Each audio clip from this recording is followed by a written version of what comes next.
Hi everyone, welcome back to my channel Ermiza Ministry. Sehari ini kita kembali lagi di pembacaan kita untuk hari yang ke-73 Desire of Ages nomor 208 hingga 210. Sebelum kita mulakan, mari kita pray. Ya Tuhan Allah Bapa kami yang bertata dalam kerajaan syurga, terima kasih Tuhan atas kesempatan yang begitu indah Engkau berikan kepada kami hari ini untuk membaca lagi firman Engkau yang terdapat di dalam buku Ekanta seri 1 Christ the Way. Terima kasih Tuhan, berikan kami hikmat, kebijaksanaan untuk memahami segala sesuatu yang kami bacakan. Ampunkan segala dosa pelanggaran kami, semua ini diserahkan dalam nama Tuhan Yesus Kristus yang telah menjadi juru selamat dan penebus kami. Amin. Oke. Musuh-musuh Kristus ini tidak mempunyai jawaban untuk menghadapi kebenaran yang telah dikemukakannya, yang telah menyentuh hati mereka. Mereka hanya dapat menyebut adat istiadat dan tradisi mereka, dan hal ini nampaknya lemah dan mati bila dibandingkan dengan alasan-alasan yang Yesus tarik dari firman Allah dan peredaran alam yang tetap. Jikalau rabi-rabi itu telah mempunyai perasaan untuk menerima terang, maka mereka akan sadar bahwa Yesus telah berkata tentang kebenaran. Akan tetapi mereka telah menghindari hal-hal yang telah dikemukakannya mengenai Sabat dan berusaha untuk menimbulkan amarah untuk menentang dia, karena ia telah mengakui dirinya sama dengan Allah.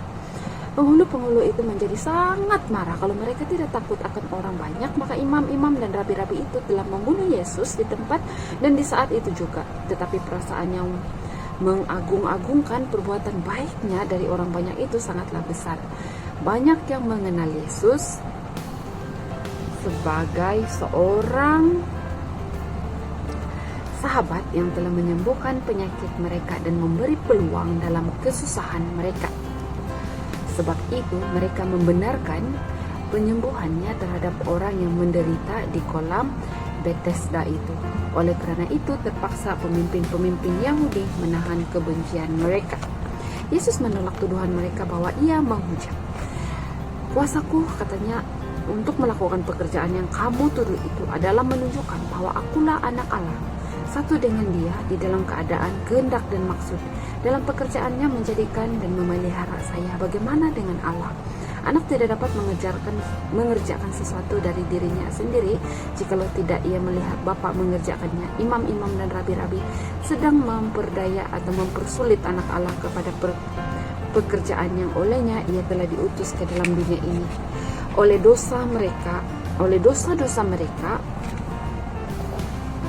maka mereka telah menceraikan diri dari Allah, dan dalam kesombongan mereka sedang berusaha untuk bertindak sendiri tanpa Dia. Mereka merasa bahwa diri mereka sudah cukup dalam segala perbuatan mereka, tetapi anak Allah telah menyerahkan dirinya kepada kehendak Allah dan bergantung atas kuasanya.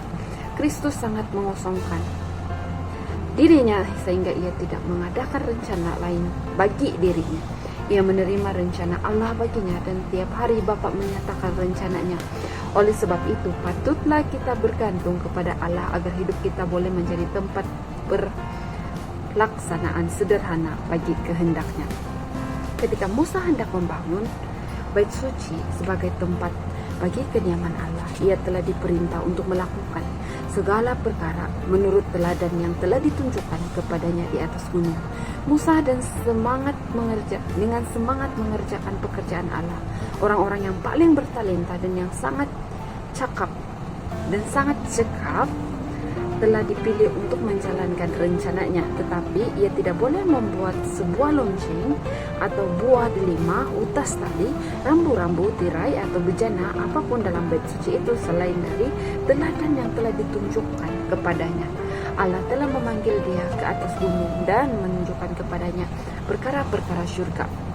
Tuhan telah membungkus dia dengan kemuliaannya sendiri agar ia dapat melihat teladan itu, dan menurut teladan itu sehingga sesuatu telah diperbuatnya jadi kepada Bani Israel yang diingini untuk dijadikan tempat kediamannya.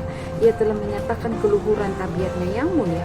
Contoh itu ditunjukkan kepada mereka di atas gunung di saat 10 hukum itu diberikan di gunung Sinai, dan ketika Tuhan lalu di hadapan Musa dan berseru, Tuhan, Tuhan Allah penyayang dan pengasih, panjang sabar, berlimpah kasihnya dan setianya, yang meneguhkan kasih setianya kepada beribu-ribu orang, yang mengampuni kesalahan,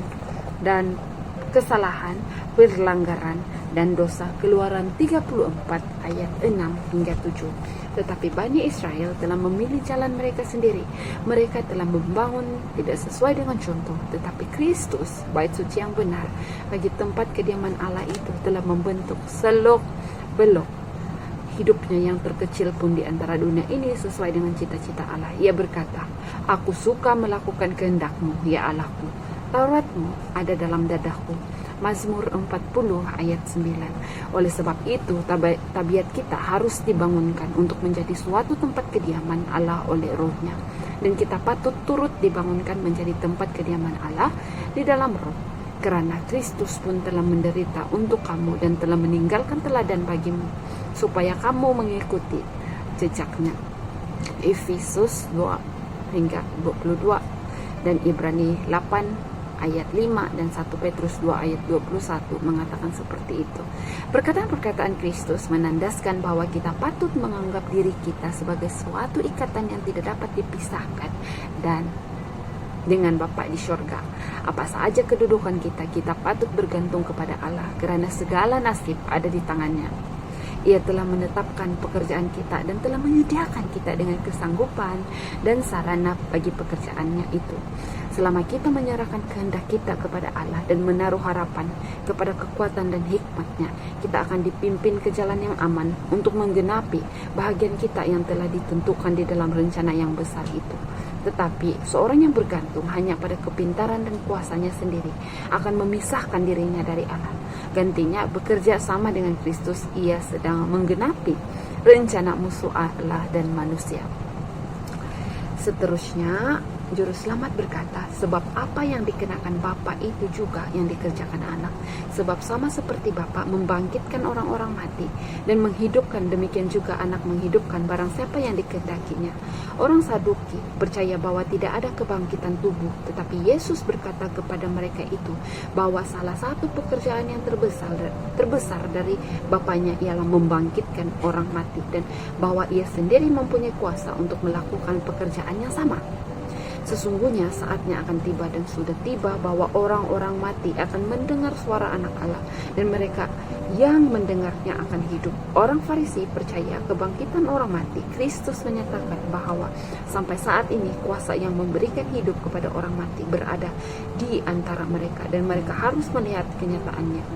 Kuasa kebangkitan sama yang memberikan kehidupan kepada jiwa yang mati kerana pelanggaran-pelanggaran dan dosa-dosamu. Efesus 2 ayat 1, roh kehidupan di dalam Kristus Yesus, kuasa kebangkitan yang membebaskan manusia dari hukum dosa dan maut itu. Filipi 3 ayat 10, Roma 8 ayat 2. Kerajaan kejahatan diruntuhkan dan melalui iman jiwa dipelihara dari dosa. Ia yang membuka hatinya bagi roh Kristus akan mendapat bahagian dalam kuasa yang hebat itu, yang akan membangkitkan tubuhnya dari dalam kubur. Seorang Nazaret yang rendah hati menyatakan keagungannya yang sebenarnya. Ia naik tinggi melebihi kemanusiaan, membuang segala samaran dosa dan malu, dan tegak berdiri sebagai seorang malaikat agung, sebagai anak Allah, seorang yang bersama Khalik semesta alam. Para pendengarnya tercengang, tidak seorang pun yang pernah berkata, dia atau yang membawa dirinya yang seagung dia. Ucapannya terang dan jelas menyatakan pekerjaannya dan kewajiban dunia ini. Bapa tidak menghakimi siapapun, melainkan telah menyerahkan penghakiman itu seluruhnya kepada anak, supaya semua orang menghormati anak sama seperti mereka menghormati Bapa. Barang siapa tidak menghormati anak, ia juga tidak menghormati Bapa yang mengutus dia. Sebab sama seperti Bapa mempunyai hidup dalam dirinya sendiri, demikian juga diberikan anak mempunyai hidup dalam dirinya sendiri. Imam-imam dan penghulu-penghulu telah menganggap diri mereka itu sebagai hakim yang menghakimi pekerjaan Kristus, tetapi ia memberitahukan bahwa ia sendiri adalah hakim mereka itu dan hakim dunia ini. Dunia ini telah diserahkan kepada Kristus, dan melalui dia telah datang segala berkat dari Allah pada umat manusia yang telah jatuh itu. Ia adalah penebus sebuah penjelmaannya. Segera setelah ada dosa, maka telah ada juru selamat. Telah ada seorang juru selamat. Ia telah memberikan terang dan hidup pada segala manusia, dan sesuai dengan terang yang diberikan itu, masing-masing akan diadili. Ia yang telah memberikan terang Ia yang telah mengikuti jiwa-jiwa dengan cara yang lemah lembut, berusaha untuk menarik mereka itu dari dosa datang kepada kesucian, adalah pembela dan juga hakim. Dari pergumulan besar di surga, setan telah mempertahankan alasan-alasannya oleh penipuan, dan Kristus sedang bekerja untuk membuka tipu dayanya dan menghancurkan kekuasaannya. Maka ia yang telah menghadapi penipuan dan sepanjang zaman berusaha bergumul untuk menyentak tawanan-tawanan dosa dari genggamannya. Ia juga akan menjatuhkan hukuman pada tiap-tiap jiwa, dan Allah telah memberikan kuasa kepadanya untuk menghakimi, karena ia adalah anak manusia. Oleh karena ia telah merasakan segala kepahitan, penderitaan, dan pencobaan manusia, dan mengerti akan kelemahan dan dosa manusia. Karena untuk kepentingan kita, dengan gagah ia telah melawan penggodaan setan, dan dengan adil dan lemah lembut ia akan memperlakukan jiwa-jiwa yang telah mengakibatkan tertumpahnya darahnya untuk menyelamatkan mereka itu. Oleh karena ini, anak manusia ditentukan untuk menjalankan perhukuman.